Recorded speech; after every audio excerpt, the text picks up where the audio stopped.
Congratulations, you just uncovered an opportunity, and now it's time to develop this opportunity into the plan. So, what will we include in this plan? The first thing will be your mission. The mission is, what do you stand for? What is your company about? After that, we can look at the ambition. The ambition will be, where do you want to be in the coming 3 years? Then we can look at the goals and strategy. So in the goals and strategy, for this version, we'll just look at measure of success and process goals. In the how to create a damn good business plan, we'll be looking at the strategy map, balance scorecard, and strategic plan. So a measure of success will be an end result. It's what we call a lagging indicator, which means end result of your organization. And basically, when you are successful in one of those goals or one of those measures, that means your organization is doing well. The process will be a process goal. It will be something more like a leading indicator, meaning you have to be good at this indicator in order to meet your end results. So let's have an example here. Imagine you want to lose weight. A measure of success will be your weight or the amount of kilos or pounds you have lost. A process indicator will be the amount of kilometers you have been running or the amount of hours you have been running or exercising and the amount of calorie you have been eating. These will be different indicators because in order to lose weight you have to do something and for example you make the hypothesis that to lose weight you have to do exercise and you have to eat better. So you will choose your indicators accordingly. Then you can look at the marketing. In the marketing, in this version, we just look really simple, which segment you want to work with. So which customer segments? What value proposition are you delivering to this segment? And your unique selling proposition. Why should the customer buy your service or products and not the one of others? Then we can move to the operations. Operation is tricky because, as you can think, a restaurant will not work the same way as a freelance doing websites, it will not work at the same way as a retail shop or a trading business. But what is common from each of the business is you have input, throughput, and output, meaning there are things that you put inside your system, there are things that goes outside your system, and there is something that you are doing in the middle to transform it somehow. Okay, so in the operation what you will be doing is explaining a little bit like how will the business look like. Okay, if it's a restaurant, how big is the restaurant? How many seats? What is the customer experience there? Is it a fast food? Is it a place where you really take your time with a nice music, a live band, whatever? The people go and take their food by themselves, it's self-service, or you will have a waitress there. If you have waitress, how many of them? You will have shift, you will open in the morning, at night. Explain how the operations will actually look like. In the HR, for this version, we make simple. We just go for an organizational chart. So the organizational chart will just explain who is the managing director, who is the marketing director, who is the operation director, financial director, who are the different managers and staff inside the team. So it's your structure basically. You can also put inside the structure like the salary of each of the staff that you plan to hire, so that you can also estimate your cost afterwards. And this is where we go now. It's the financials. So here we make it really simple. It's about drafting a plan. If you go to the full version, how to create a damn good business plan, we are looking at cost analysis, we are looking at different types of break-evens, and we are looking at the income statement, balance sheet, and cash statements. Basically your financial statements. So in the finance, what we'll be looking at, first the investment. How much money you need for this business in order to start. Then we'll look at the fixed cost. In the fixed cost, we'll see how much money do you need every month in the fixed cost for the rent, for electricity, for your staff. Okay. Variable cost will be cost that will happen only when you produce or sell your goods. price is the price at which you plan to sell your products or services to the customer. The margin is your price minus your variable cost. And the cash requirement is actually how much money do you need in cash in order to run this business. Because at the beginning you will most likely start by losing money. You won't start on day one profitable unless you are maybe a freelance web designer. First contract, boom, you make money because you have no cost aside. But if you open a restaurant, the time people get to know you, the time you learn how to avoid making too much waste and so on, it will take some time, and basically you will lose money. If you do trading as well, you have to be really careful because sometimes your suppliers might ask you to pay within 60 days when your clients will pay within 90 days. So who will finance those 30 days?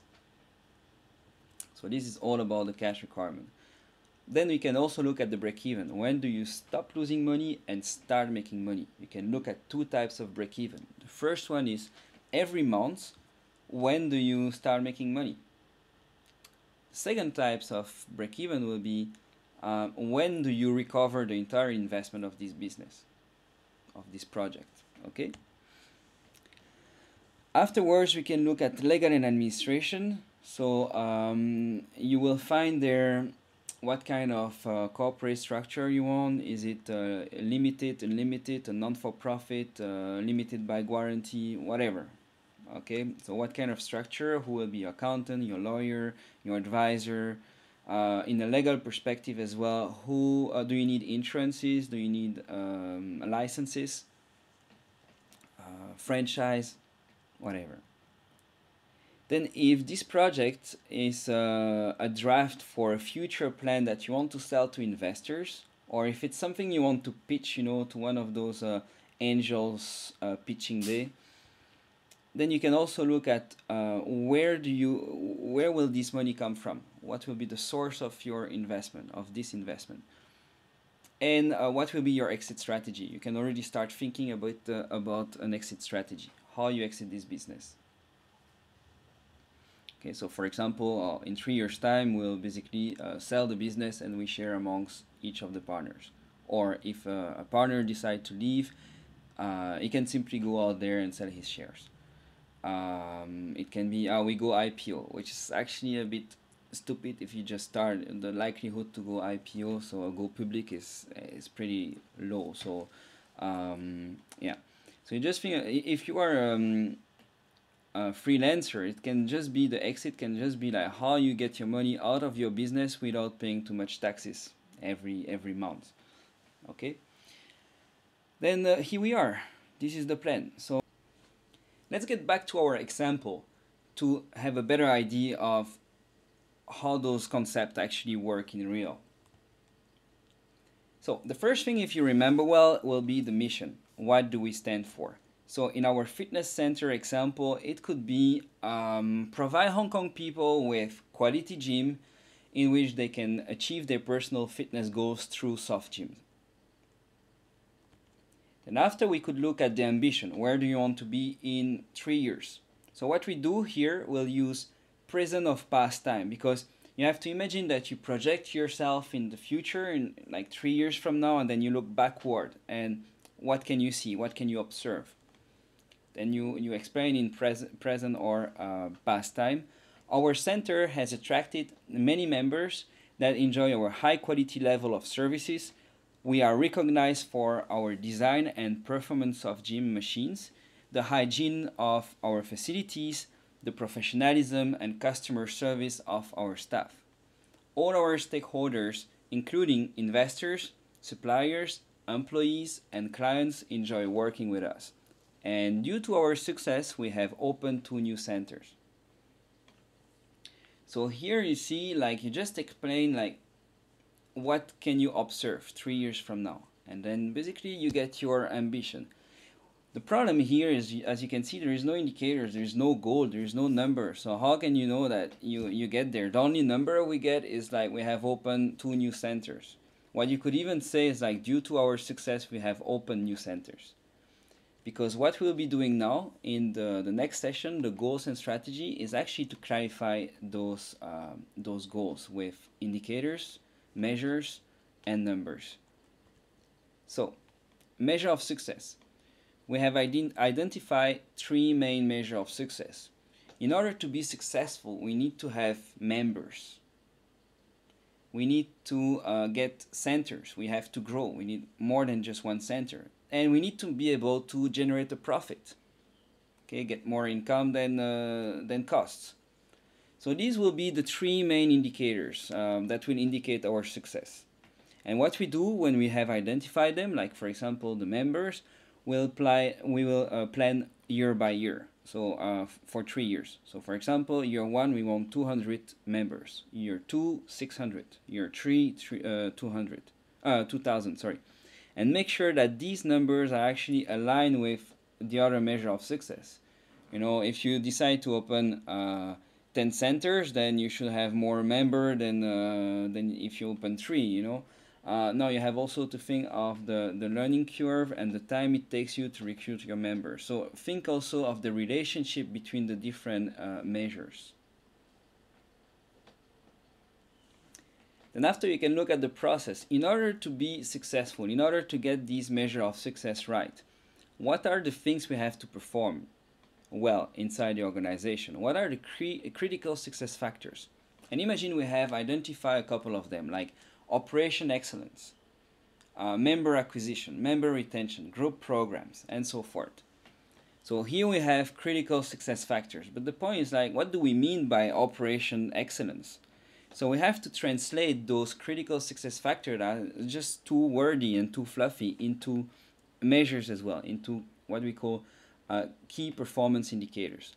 So what we mean by operation excellence will be, for example, the percentage of occupation rate. Could be the amount of minutes waiting at the machines, and could be the percentage of hygiene test results. So imagine we have created a hygiene test or assessment in order to make sure that the facilities stay hygienic and clean, and we want to know, okay, what's the percentage results to this test, and that will be a key performance indicator. Okay, so here you could have a number, you could have a percentage, you could have a yes, no, you could have a ratio. Then what you do when you have all these information, so you have measure of success, you have key performance indicators, you can actually put them together in an Excel template and plan for each of them quarter by quarter for 3 years time, and you will get your strategic plan. Okay, so now that we have our mission, we have our ambition, and we have our goals and strategy, it's time to look at the 4 pillars. The first one will be the marketing.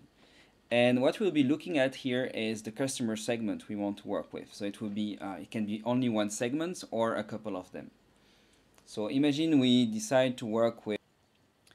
Okay, so now we have our mission, we have our ambition, we have a measure of success and critical success factors. So what we can do is start looking at the marketing. We can look at the 4 different pillars there: marketing, operations, HR, and finance.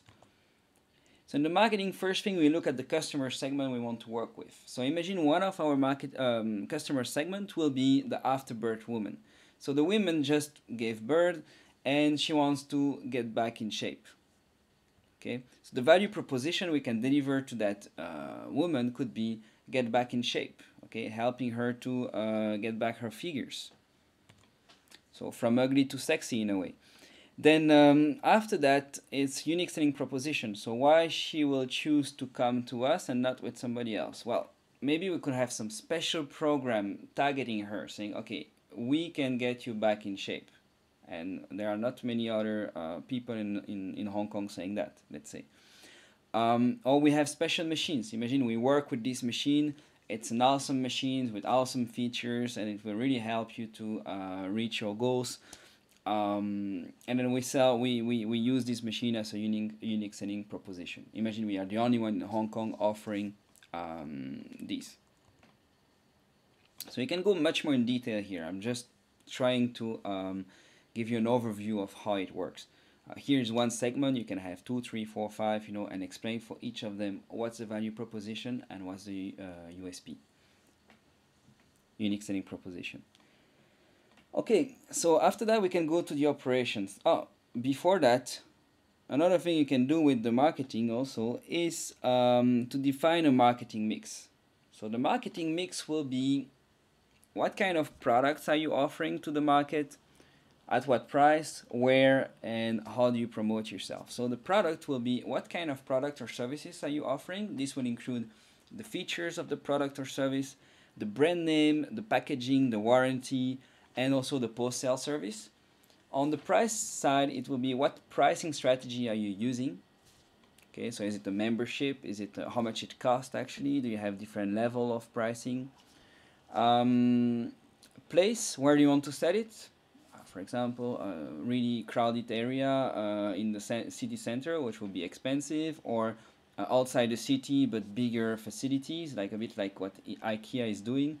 Or you say, oh, I want to go online only, so you will only deliver your product online, or a mix of physical, so you get, for example, shops, physical shops where you can go and shop, like a brick and mortar, and online you can have your a wine selection.